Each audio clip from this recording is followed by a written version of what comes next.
All right, real talk. We're going to talk about some raffles. Now, this might be a little longer than you used to, but it's long form, but I think it's very important.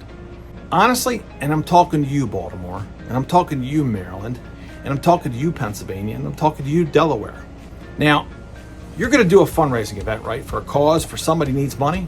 But what you do is you use these raffles or whatever else you're doing from another event that you went to, some other fundraiser you went to, or bull roast. We call them bull roast here in Maryland, by the way. You go to a bull roast and you saw some raffle there and you thought, well, that's the way to do it. There's an old saying that I go by, broken spoke fundraising. Now what happens is, broken spoke fundraising is, before we delve into this topic, you go to a fundraising event. So let's say at the local fire hall, the local VFW, I don't care where it is. And you see that they're running raffles, they've got a silent auction or whatever, but let's concentrate on raffles. First off, when you walk in the door, you have a ticket stub, and I get this all the time at our events. They say, what am I supposed to do with this ticket stub? And I always tell them, it's a gift, it's a prize, just keep it. It's something to remember this event by. They usually don't like hearing that, but it is what it is. So you're as your guests are coming through the door and you're taking these raffle stubs, what are you doing with them? Well, let's think about this. You're taking these raffle stubs and you're putting them in a bowl or a bucket or somewhere, but before your event, you sent your committee out to scour the area, right? Ask for donations. Go to all these small businesses or any businesses who will donate to us and ask them if they'll donate something. So these small businesses are trying to keep their lights on, and you're asking them to donate to a local cause. Local people going to a local event with stuff donated by local businesses, right?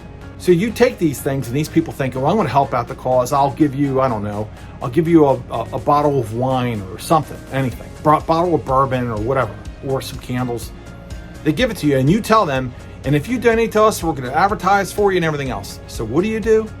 You take the things that they donated, a local business, and you take it to your event, and these people are taking their raffle stubs, their stubs, and they're giving you their stubs, and then what do? You give them out as door prizes. Did that help your cause, giving out a door prize? Did it help you raise any more money, giving out a door prize? No, it's because people like them. No shit, people like them. Everybody likes stuff for free, but you're there to raise money. Why are you giving stuff away that isn't raising you any money? Secondarily, did it help the small business who donated it? No, you didn't. You're not even helping the cause because you're not raising any money with it. You're just giving it away. All that wasted energy, giving it away. All that wasted money, just giving it away. Make any sense? No. Okay, number 2. I'm thinking about changing up my contract from BW Limited Charity Fundraising and starting to charge 50% of the proceeds.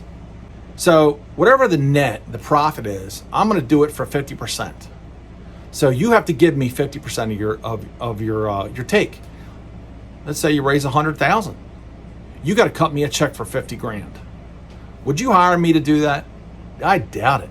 So then why in the hell are you doing 50-50 raffles? You know why? Because it's easy. Don't even tell me that bullshit, what you're going to do. You're going to say, oh, people give their money back. That's a lie you're telling yourself. In fact, you don't ever know that. You don't know the truth behind that. How many fundraisers have you held? The truth of the matter is we did a 3-year study and found that 83% of the time, if not more, that people don't give the money back. So would you rather risk those odds? 17% maybe that they might give the money back, maybe, possibly? No, you're there to raise money. So then why in the hell are you doing a 50-50? Why not do a raffle that is open-ended that you're going to give away a prize for and you keep 100% of the proceeds? 50-50 raffles are broke. You didn't know that when that broken spoke, because what is a broken spoke on a bike? There's one little broken spoke. You go to the fundraising event, you don't really know if they were successful or not. So you try to copy them, you come back and you miss a spoke, you miss something that they did. You didn't even know if it was profitable or successful there, but you decided you were going to repeat it, and it's less successful at your event. All right, let's talk about another one. You get these guys to stand around for 4 hours, and you're making about 30% of the proceeds that come in from that. Is that worth it? 30% of the proceeds that come with it, worth it?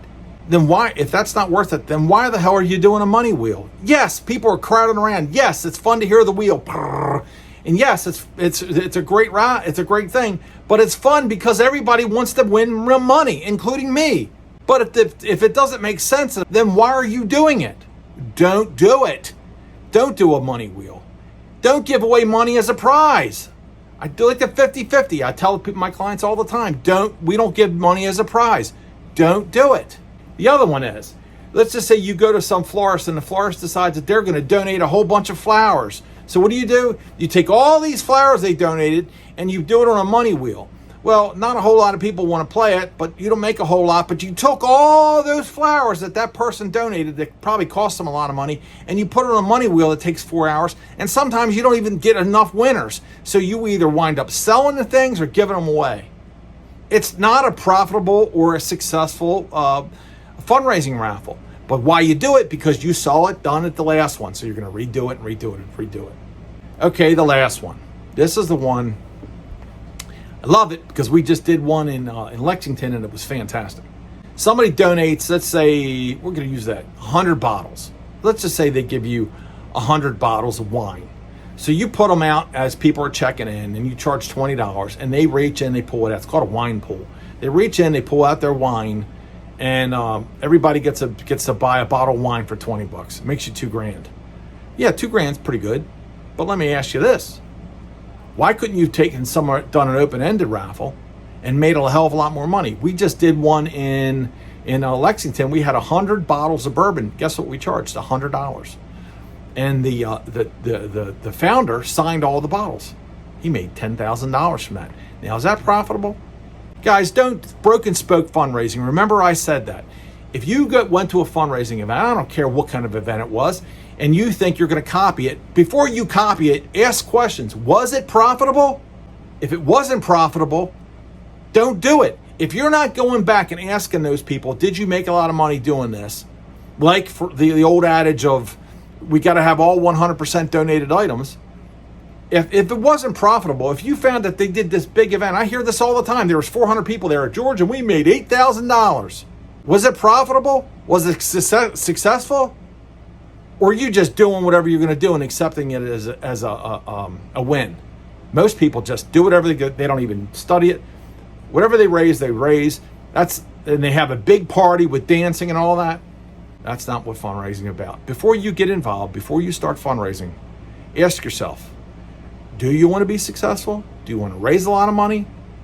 And the most important question, are you willing to take the steps to ensure that you're going to be successful by planning, managing, hosting an incredibly successful event? If you want some help, give me a call. You know our website, www.bwunlimited.com, Check it out. Call me, 443-206-6121. Hope to see you next time, and I hope you have one hell of an event. Bye-bye.